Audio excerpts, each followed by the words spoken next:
যে কোনো পরীক্ষার আগে তোমার প্রিপারেশনটা কেমন হওয়া উচিত যে কোনো সাবজেক্টের?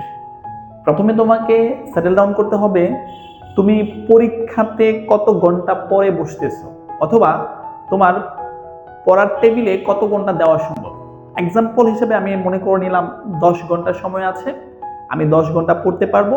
এই 10 ঘন্টা পর বা 10 ঘন্টা পড়ার পরে আমি পরীক্ষার হলে যাব, ওই সাবজেক্ট লিখতে বসবো।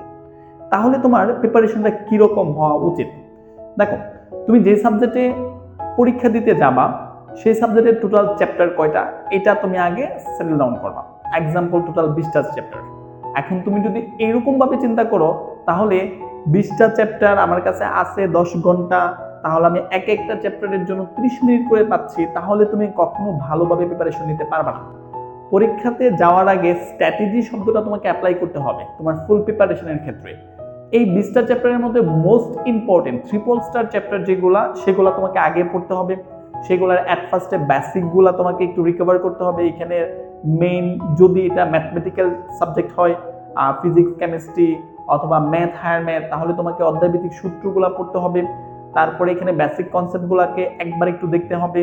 তারপর আগে পড়া সিকিউ কোশ্চেনগুলো একটু রিভাইজ করতে হবে। অবশ্যই তুমি আগে পড়ার ক্ষেত্রে যে যে কোশ্চেনগুলো তোমার প্রবলেম হইতো সেগুলো তুমি হয়তোবা হ্যান্ড নোট করে রাখছো, হয়তোবা তুমি এটা কোনো জায়গায় দাগায় রাখছো, ওই কোশ্চেনের উপর ফোকাস করতে হবে। সো প্রথম 10 ঘন্টার মানে তোমার টোটাল 10 ঘন্টার মধ্যে 4 থেকে 4.5 ঘন্টা অথবা 5 ঘন্টা তোমার বিগত টপিকগুলোর রিভিশন এবং প্রবলেমেটিক টপিকগুলোকে মানে বারবার দেখতে হবে।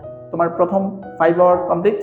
আফটার দেন তুমি এটাকে 2 ঘন্টায় ভাগ করবা। 2 ঘন্টার মধ্যে তুমি এই চ্যাপ্টারের এমসিকিউর জন্য মোস্ট ইম্পর্টেন্ট যে টপিকগুলো আছে, অথবা আগে প্রিপারেশন নেওয়ার ক্ষেত্রে যে যে এমসিকিউগুলো তুমি ভুল করতে, অবশ্যই সেগুলো তুমি মার্ক করে রাখছো, সেগুলোকে সুন্দর করে পড়তে হবে।